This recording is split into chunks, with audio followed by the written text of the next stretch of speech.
Hyundai have revealed a brand new generation of their new Elantra sedan, and this is going to be an important car for them, given the current generation has been selling incredibly well. We're now into its eighth generation, and it debuts its new Artist Steel design language, at least in the mainstream. It's been revealed on the new Ioniq 3, which hasn't really been released widely yet. So this will probably be the first kind of real mainstream car that we'll see the design. So in this video, we'll cover the design changes. It looks very different to the previous car. We'll also cover some of the changes, including its brand new infotainment, which marks a departure from the previous systems Hyundai and even Kia have used.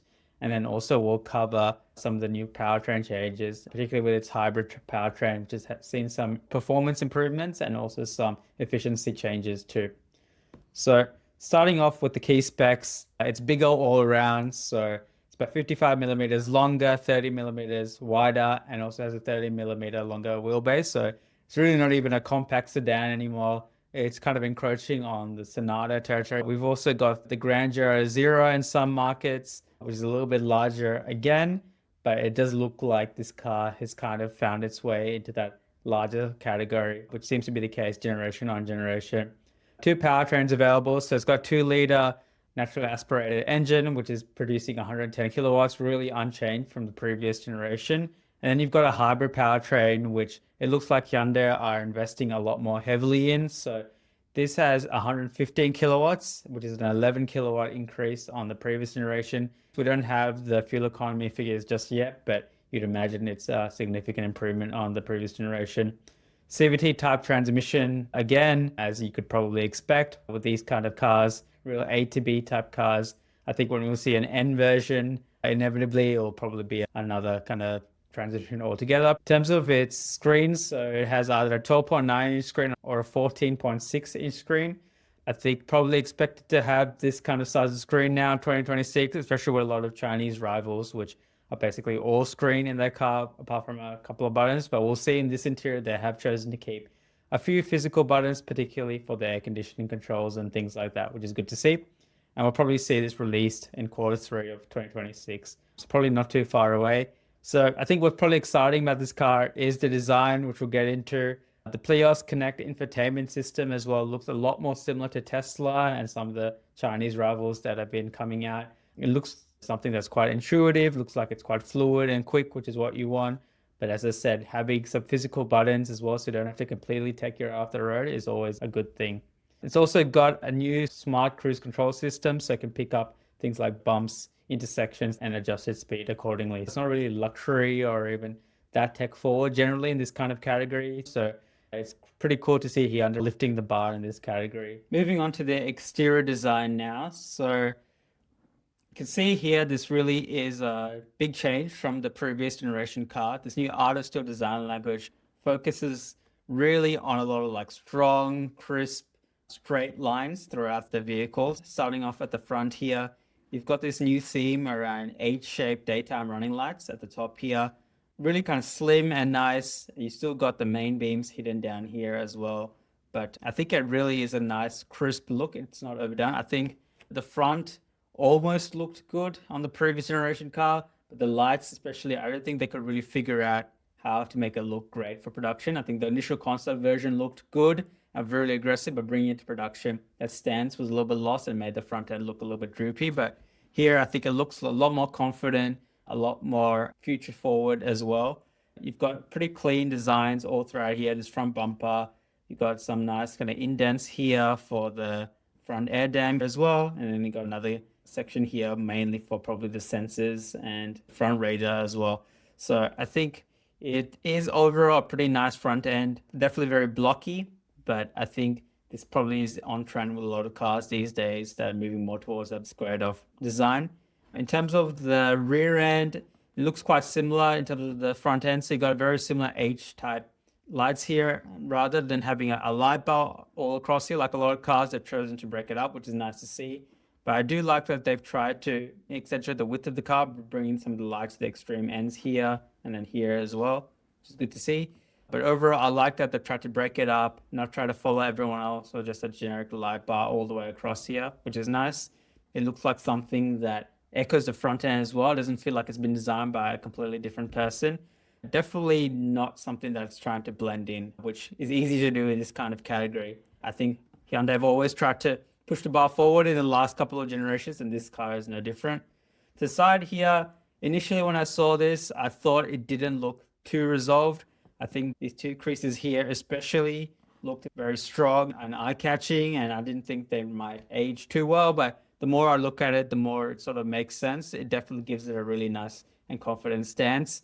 I do like these simple 5-spoke wheels as well, and I think with the N line or N version, this is going to look extremely nice as well, especially with a more aggressive side skirt. So it's good to see that they're continuing to be aggressive here. I think it looks a little bit better than the previous generation, which had a sort of triangular shape here, which I don't think aged super well. But I think it's definitely still something that isn't trying to blend in. In terms of the glass house, I think there's plenty of glass, which is good to see. A lot of mainstream cars are trying to look a little bit more sporty and coupe-esque, especially with sedans, lose this area and loses visibility. But ultimately, this is going to be a family car, and you want it to be practical, and you want to have some sort of glass area. And you've even got a rear three-quarter glass area here as well, which is nice to see. So yeah, I think overall they've done a pretty good job with the car. It's going to look even better with a more aggressive package as well with the N and N-line versions. I think it's a lot better than the approach that Kia have taken with the K4. I definitely think proportionally this looks a lot tighter. With the K4, it looks a little bit too long, or there's like too much overhang going on here. But here, I think they've done a much better job, and they've made it just a lot more resolved a design. So I think it will do quite well. In terms of the interior, well, there's a lot more changes here. So we'll start off here with the actual interior photo. We've only got one at the moment. It's got a nice flowing dash here. Perceived quality looks a lot better than the previous generation already. This looks like it could be inspired by the new Palisade. It's kind of shelf design as well. You've got this brand new steering wheel, looks fantastic, super chunky. You've got those 4 dots that are Morse code for an H, representing the Hyundai badge, which we're seeing on a lot more cars. It is quite funny that they're trying to move away from the Hyundai badge on the interior, at least. Center console here. Looks like you got a couple of cup holders, wireless charging pad, super supportive seats as well, and nice ambient lighting throughout. So here it looks like a red theme, but I'm sure this could be customizable. And then you've got an entirely new display setup. So you've got a slim display here at the top, which looks like something you'd see in a lot of new cars these days. Something like a Polestar, for example, has a very slim driver's display. And then you've got a massive display here. This should be the 14.9-inch model, debuting the Pleos OS here.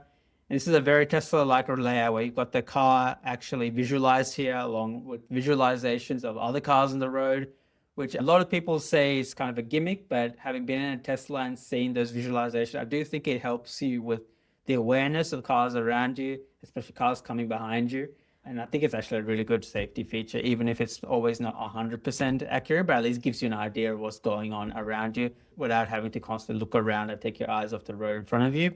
In the middle here, it looks like you've got a map, and then you've got your entertainment here, but I'm sure all of this is customizable. It's got aircon controls here at the bottom. You've got some toggles here for infotainment. Nice to see physical aircon vents too to customize. It's always annoying when those are controlled through the screen too. So it's not as great as the previous generation in terms of buttons, but I think these days you need to have a big screen, at least for that showroom wow factor. And to do that, you have to take some buttons away to free up space for it. So here, at least, they've included some buttons, which is great. But I am excited for this infotainment system. So we've got some other screenshots of it here. This is from the new Azura Grandeur that's been revealed in Korea. And you can see here a better look at the infotainment system. So you got the air controls, access to your apps here as well. You got that 3-column layout, as well as any notifications and things like that above. It looks quite intuitive to use. Definitely very Tesla inspired, but I don't think it's a bad thing when they're doing probably the best infotainment system in the business as well.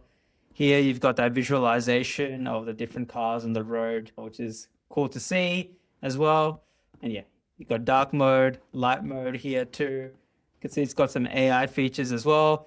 It looks like a Glio chatbot, which you can ask for directions, other information, which probably is quite gimmicky. But I do just generally like the UI and the interface, which looks really modern, and by all reports, it's quite fluid to use as well. So I think a big step forward for Hyundai there. So yeah, overall, I think the car looks great inside and out. The exterior won't be for everyone, but I think it does at least move the game forward a little bit. What I am disappointed by though is there isn't a new generation of the hatchbacks. So in Australia, this is going to be the i30 sedan again, but there hasn't been a hatchback for around 10 years. And I think the hatchback, especially the N hatchback, is a great car. And, it's really sad to see that I haven't brought a new generation. Potentially, it's the new Ioniq 3 SUV that's probably going to fill in that gap a little bit, but it'd be cool to see a hatchback with this kind of design language for those that like that body style. Comparing it to the previous generation car, so you can see here with the exterior in particular, it's a big step forward, especially with the front end design here. So I always saw with the previous generation, they never executed it as well as they quite could have. I feel like the stance here is way more confident. It always looked a little bit droopy in the front end, even though it had a pretty cohesive design at the front. I really thought the line filler looked good. It just felt like it was never quite aggressive enough. It looked a little bit better with the full-blown N version. But here you can see, particularly with these crisp lines around the front fenders, they just look a lot better compared to the previous generation. The rear end, I thought with the previous generation, it always looked decent. I think it's probably the best angle of the car. It really had that kind of wedgy shape. And this H light signature, when you saw this at night and you were following behind it, you really knew what car it was. There was a ton of these that were sold in Australia, and you always knew that you were following an i30 sedan or a Elantra around. I think the rear here is definitely a bit of a departure. You still got an H motif as well. It doesn't have that light bar across here. And I still think it'll be distinctive. With the side profile, this was kind of having that kind of arrow shape in the previous generation. So the triangle arrow shape always looked a little bit strange. They tried to create a little bit of tension here, something a little bit more interesting. But I just never thought it was executed quite as well as it could have been. I think we got used to it over time, but it never quite looked great. At least here with the side profile, the lines are a little bit more purposeful, adds a lot more character to the front and the rear parts of the car. And then definitely the glass house has been much improved here. So you can see the glass house here compared to here is way, way larger. So a lot better visibility. And I think just generally a better, more cleaner looking car. You can see with the door handles as well, they've moved to this flush door handle design compared to the previous generation, which had the traditional pull-out door handles. I still think these door handles are probably a lot more practical, but at least these are quite sleek looking, they're futuristic, and they're probably more aerodynamic as well. And then with the interior, I always thought the interior layout of the previous car looked decent. It still probably looks modern now, and just with the nature of how quickly Hyundai seems to be developing models, previous car interiors don't really look that out of date. I think the challenge for Hyundai has always been maybe interior quality and holding up over time. It always looks good in photos, but over time, they start to develop scratches and other issues. Again, looking at this interior, it looks quite good. Probably more soft touch materials are being used here, but we'll have to see until people actually start getting into the car. I think, especially with the screen here, it looks a lot more 2026 than the previous car did with a small screen. Not that this was really that out of place, but this just looks a lot more up with the times, I suppose. But yeah, I definitely think some of the buttons here will be missed in the new generation of car, but I think having a nicer, faster, more fluid infotainment system will always help. But overall, Hyundai, I think they've still done a fantastic job with their new Elantra or i30 sedan or even Avante if you're in Korea. Probably going to be another great seller again. I think personally, I wish they had a hatchback version, a brand new generation i30. I think with this design language, especially an N line or N version will look awesome in that hatchback shape, especially in hot hatch form. So yeah, sad to see, but I think a lot of the hatchback buyers are probably moving on to SUVs, whereas sedans maybe still have a little bit of a niche that they can fill. So that's probably why Hyundai's gone down this route. But yeah, let me know what you think in the comments below. Do you think this has been a successful redesign? If you're in the market for this kind of car, is this something you would consider? Let me know in the comments below, and I'll see you in the next one.